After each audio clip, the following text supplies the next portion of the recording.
the notes. It just says, ask him about the Batman movie, the new Batman movie. What I wanted to kind of take away, because I'm not judgmental. You're not judgmental. Oh, you don't want to talk about this? I don't want to talk about it. People want you to talk about this. You do? Yes, they do. Adam West signed what looked like a dream contract in 1966. Batman made him a household name overnight. The show generated $3.5 billion in merchandise sales. Action figures, lunchboxes, costumes flew off shelves worldwide. West was promised 5% of all merchandising profits. But when he checked his bank account, there was nothing. The studio had used one simple word in his contract to steal everything. That word created a loophole so devastating it changed Hollywood forever. What they did to West was perfectly legal, but completely criminal. He was born William West Anderson on September 19, 1928.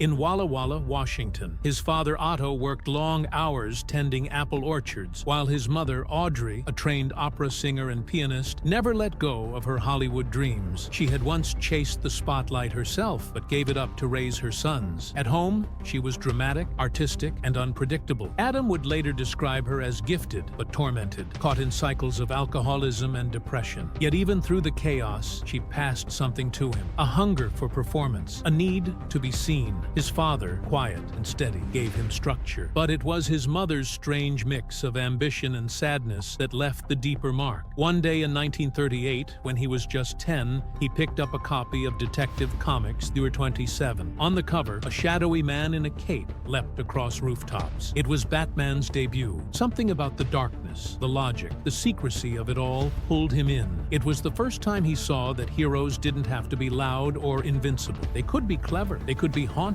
He read those comics endlessly, acted out scenes in the backyard, mimicked voices, and imagined himself inside the panels. It wasn't just entertainment. It was a blueprint for escape. But at 15, his parents' marriage collapsed. He left Walla Walla with his mother and younger brother and moved to Seattle. His mother remarried a neurosurgeon named Dr. Paul Flothow, and they settled into a massive stone mansion. Audrey began throwing parties again, filling the house with musicians and artists, as if trying to build the life she never got to finish. West, now a teenager, was soaking it all in. Seattle was louder, faster, and stranger than the quiet fields of his childhood. Theaters and radio stations became his new classroom. The city's pulse began to shape him. He had a wild streak. He started high school in Walla Walla, but was expelled. Then at Lakeside School, a posh prep academy in Seattle, he got in more trouble. One night, he and his friend Harry Hutchinson stole a school bus and drove it all the way to Tacoma for girls and champagne. The school was ready to toss him out again, but he talked his way back in. They let him stay, but made him live with a strict math teacher. Even with all the drama, he thrived. Sports, student government, school plays. He became known for his voice, deep and smooth. Friends called him Tex Anderson, and he leaned into that cowboy charm. It was at Lakeside where he learned how to hold an audience. After graduation, he returned to Walla Walla and enrolled at Whitman College. He studied literature and psychology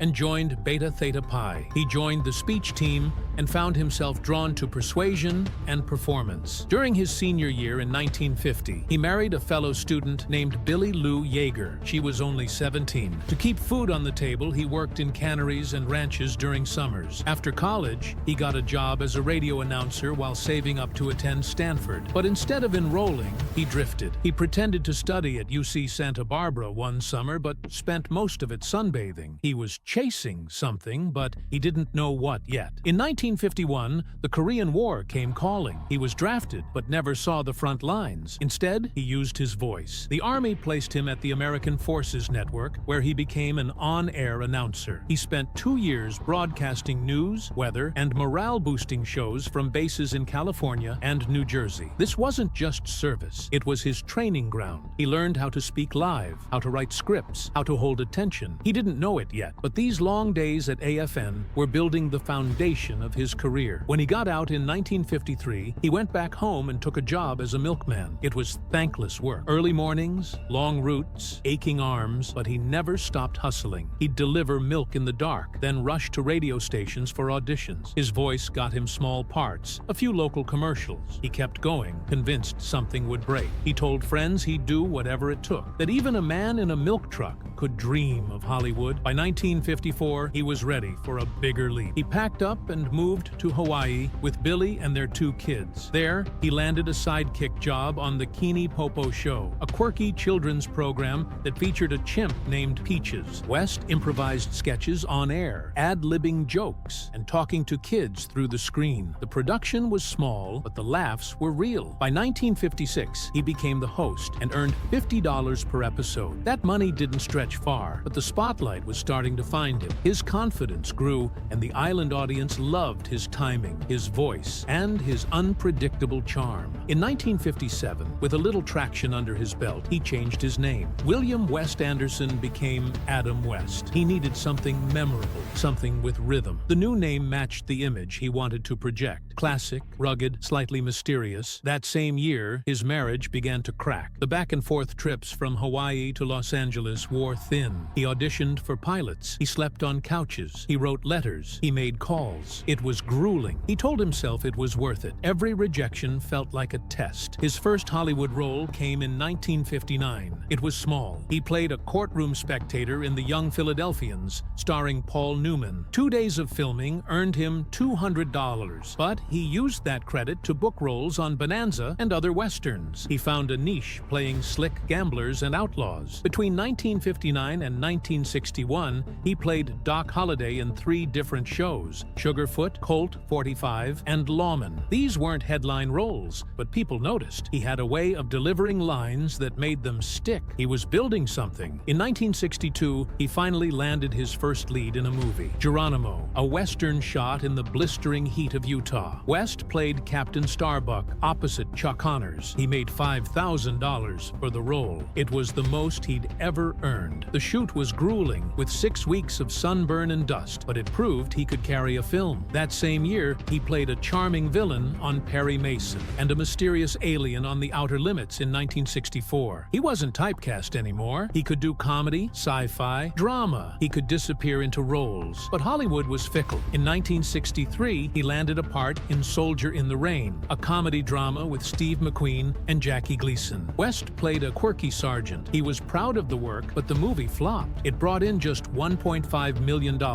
against a $2 million budget. Worse, West had spent $200 moving to LA for the part. The flop left him in debt. He scrambled for TV guest roles to stay afloat. He kept going, always chasing, always one role away. In 1964, Adam West found himself under the scorching sun of Death Valley, California, where he was cast as Major Dan McCready in Robinson Crusoe on Mars. It was a modest science fiction film with a $1.5 million budget, and for 12 straight weeks, West and his co-star Paul Manti lived in nearby towns, driving through the desert each day to shoot scenes that demanded grit. West was paid $15,000 for the role. It wasn't glamorous, hot winds, endless sand, and early morning calls, but he leaned into it with a quiet determination. His character died early in the film, but his brief screen time left a mark. Critics praised his realism, noting how his serious portrayal helped ground a story that involved boiling oxygen from rocks and befriending a monkey. The film's practical effects were crafted with handmade models and reused miniatures from The War of the Worlds, a touch from director Byron Haskin, who knew how to make something small feel vast. Years later,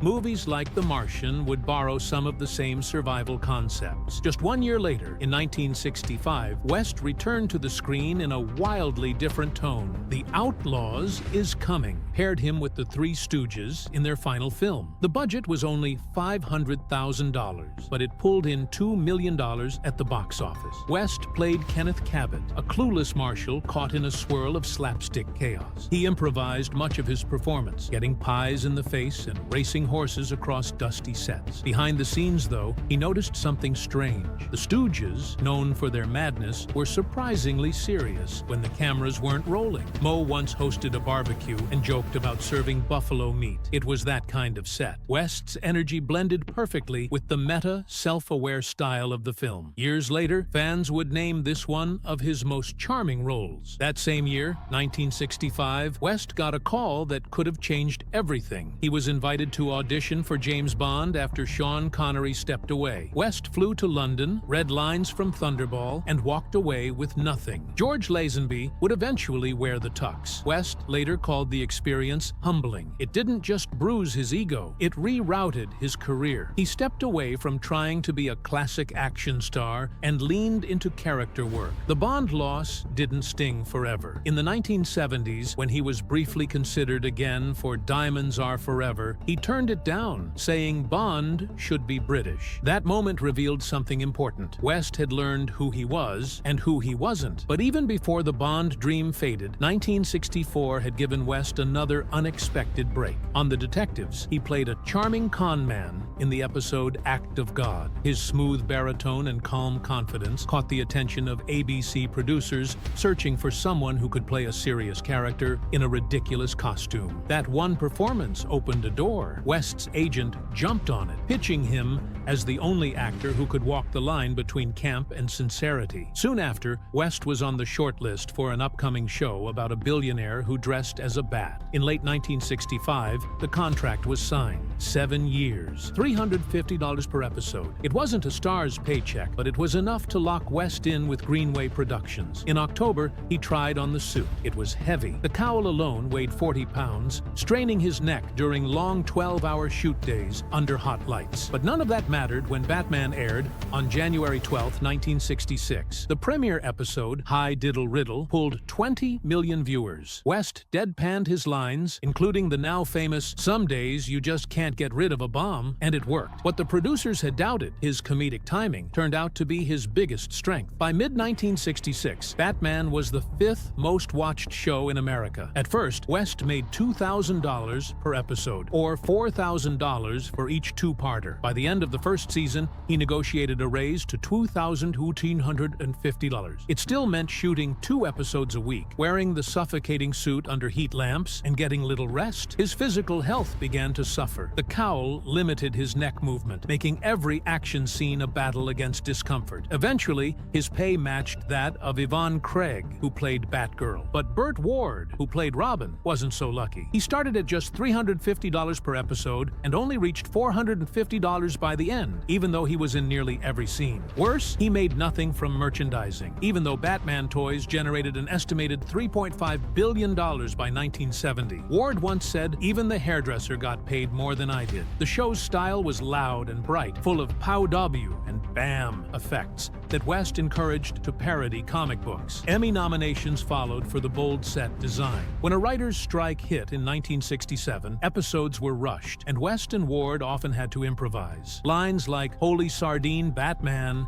became crowd favorites. Behind the scenes, West didn't just fight for his own pay. He filmed a PSA during the strike, standing beside Yvonne Craig to demand equal compensation for women in Hollywood. It wasn't a scripted stunt. It was a real stand, and it surprised people who thought of West as just another costumed actor. In July 1966, West made the leap to the big screen in the Batman movie. He asked for $150,000, but settled for $100,000. During filming, a staged submarine explosion nearly burned off his eyebrows. The dehydrator plotline, villains turning people into dust, was absurd, but the fans loved it. The $1.5 million budget covered gadgets, sets, and the Batboat and Batcopter, which later appeared in the show. Opening week brought in $1.9 million in ticket sales, selling more than 1.2 million tickets at $1.50 each. The merch machine was already roaring. By 1970, the Batman brand had raked in $3.5 billion. Kids wore capes to school. Lunchboxes, action figures, and the famous Batmobile toy flooded shelves. The ideal Captain Action Batman outfit, complete with utility belt and gadgets, was a bestseller. One unopened box would later later sell for $3,750 at auction. The strategy was genius. Sell one toy, then upsell the costume packs forever. Future lines like Lego and Funko Pop would mimic this formula. West's fame peaked that same summer. Magazine covers, TV interviews, 500 autographs a day. He once signed so many that his hand cramped mid-meal. Someone offered him $50,000 to endorse a Batman-themed cereal. He refused, afraid of becoming a punchline. He didn't want to be a mascot. Instead, he managed his fame carefully, staying visible without becoming ridiculous. The movie's most famous scene, the Riddler's chessboard trap, wasn't even in the script. Director Leslie Martinson and the cast improvised it after noticing early audience reactions to wordplay. They leaned in. Puns flew. Frank Gorshin, who played the Riddler, turned every take into a gag. The result was pure Batman. Chaotic, colorful, and clever. It didn't just entertain, it changed how superhero stories could be told, blending comedy and danger with ease. Then came the New York premiere, Times Square, July 1966. More than 15,000 people stormed the theater. Police couldn't hold them back. West had to be snuck in through the back. He missed the party. He missed the red carpet, but he didn't miss the moment. Newspapers called it the wildest fan frenzy since Beatlemania. That night, Adam West understood what Batman had become. Not just a TV show, but a cultural eruption, and he was right at the center of it. When Adam West first signed his 1966 contract for the Batman TV series, the promise looked simple enough. He and Burt Ward were guaranteed 5% of the merchandising royalties tied to their likenesses. It sounded like a fair reward for being the faces of a cultural phenomenon, but as Batman became a global craze, with masks, action figures, lunchboxes, Halloween costumes, and even breakfast cereal pouring into stores, the truth was hidden behind a maze of technicalities. By the time merchandise sales passed $3.5 billion, West and Ward hadn't seen a single dollar. The producers at 20th Century Fox and ABC didn't need to break the contract to cheat them. They just routed the profits through corporate subsidiaries, redefining everything sold as promotional tie-ins instead of actual merchandise. Because these promotions were technically never sold by the studio itself, West and Ward's share legally vanished. It wasn't just a trick. It was a structure built to make sure the actors never touched the money they were owed. When the Screen Actors Guild finally called it unethical in the 1970s, the damage was already done. The actors were locked out, left with nothing but broken promises. In 1968, Adam West found out just how deep the betrayal went. Leaked financial records showed the full scale of the merchandising profits and confirmed what he had long suspected. Furious, he filed a $1 million lawsuit against Greenway Productions, but justice came quietly. The case was settled out of court. The amount was confidential, but sources confirmed it was less than $100,000. A lawyer for West said that figure didn't even come close to what he was truly owed. It wasn't just the number that hurt, it was the silence. The settlement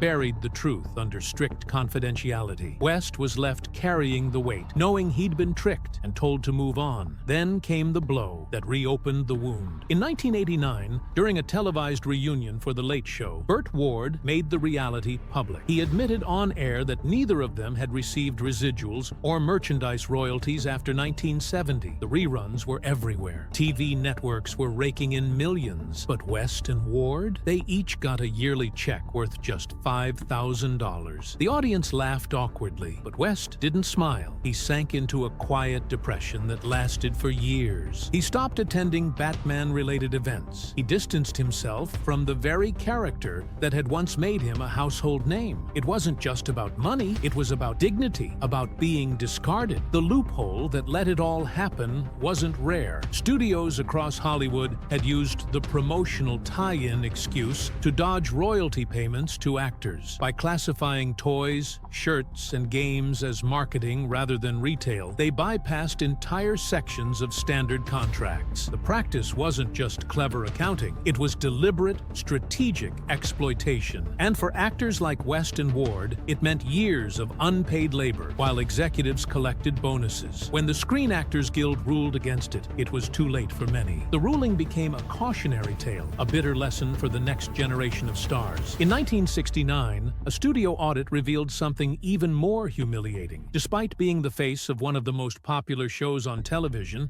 Adam West was only making $2,250 per episode by the third season. The audit showed that this amount was was just 10% of what his public fame had generated for the network. It wasn't just that he was underpaid, he was also being taxed on his fame. He owed money for the recognition that came with Batman, recognition that made others rich, but left him with the bill. Eventually, he had to sell his Hollywood home just to stay afloat. After the Batman series ended in 1968, Adam West thought new doors would open, but instead, they slammed shut. Audiences couldn't separate him from the cape. Directors didn't want a cartoonish hero in their serious films, and casting agents whispered he was too Batman for real drama. West tried to prove them wrong. He auditioned over 50 times for major roles, including The Godfather. Nothing landed. He became a relic of a trend that had already faded, and the industry moved on without him. One role had made him a household name, but that same role now kept him locked in a cage. He was typecast, broke, and humiliated. By the early 1970s, the spiral was personal too. He started drinking heavily, each rejection cutting deeper than the last. More than 20 pilots rejected him. He was taking scraps, guest spots on shows just to pay rent. In 1972, on the set of Emergency, he played a deranged fireman, but he was so drunk he couldn't remember his lines. The scene took 10 takes. He blacked out halfway through. That day exposed not just how far he'd fallen, but how broken he felt inside. Later, he admitted he was at the end of his rope and didn't know if he'd ever come back. In the middle of that chaos, a woman stayed. In 1970, he married Marcelle Tagend-Leyer, a fashion designer who didn't care about the Hollywood lights. She saw the man behind the mask, but even she couldn't stop the crash. In 1974, he drove his car into a studio gate while drunk and was arrested for DUI. That night jolted him. Rehab followed. It wasn't instant and it wasn't perfect, but it was real. Slowly, under Marcel's care, he started putting himself back together, piece by piece. Even in recovery, the industry still mocked him. In 1976, he did a spy spoof called The Specialist. It paid only $10,000. The script mocked Batman constantly. West hated it. He said the jokes made him feel like a joke. The film flopped and his frustration boiled. Everything he did felt like a parody of himself. Walk-on roles, voice gigs, cheesy cameos, they all kept reminding him that no one saw past the cape. By 1980, he was exhausted. He'd done over a dozen cameos that all made fun of his legacy. Even The Love Boat turned him into a joke, casting him as a washed-up superhero look-alike. 15 similar roles piled up. He thought about ending it. Suicide became a serious thought. Marcelle intervened again. She pushed him into therapy. It wasn't about career anymore. It was about staying alive. And from that darkness, slowly, he began to climb. In 1992, a spark came from the last place he expected, The Simpsons. He voiced a self-mocking version of himself in Radio Bart. He was paid $20,000 per appearance. That wasn't the real win. The real win was that for the first time, he laughed at himself. He leaned into the joke, not as a punchline, but with control. When he returned in 2002 for Tales from the Couch, he did it again. One line stuck. "I'm not a real Batman." That laugh came with power. Then came Family Guy. In 2000,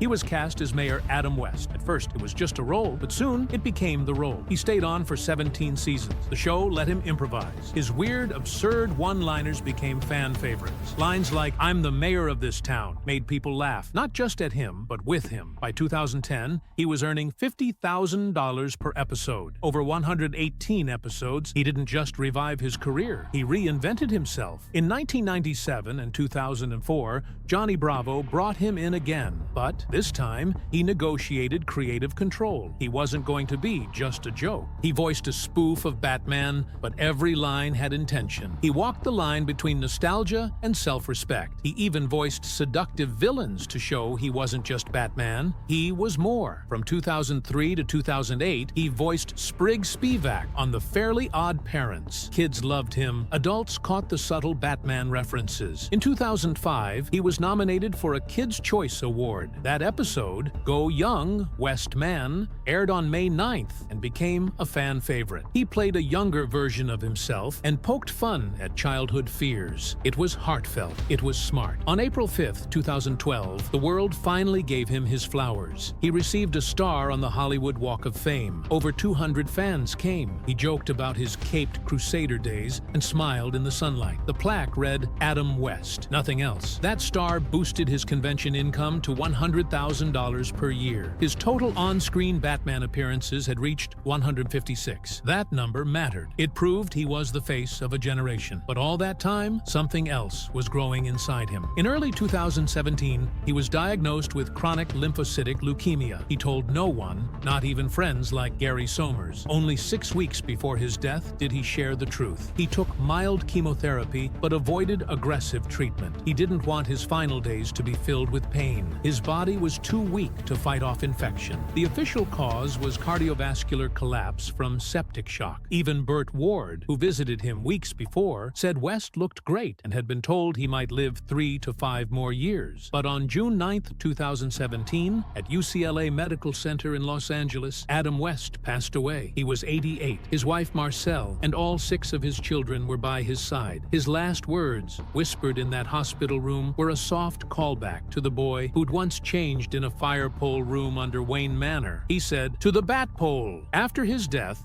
the bat signal shone on Los Angeles City Hall. His hometown, Walla Walla, lit up Whitman Tower. Family Guy aired a tribute episode using old clips. Over 7 million people watched it. The hashtag "Thank You Adam West" trended worldwide. The show even renamed Quahog High School to Adam West High. By then, his net worth had reached $8 million from residuals and convention appearances. But a hidden truth came out after he passed. He had missed out on nearly $20 million in Batman royalties. Contracts from the 1960s gave producers lifetime rights to his image, but not residuals. Every time a Batman rerun aired, every time a toy was sold, he got nothing.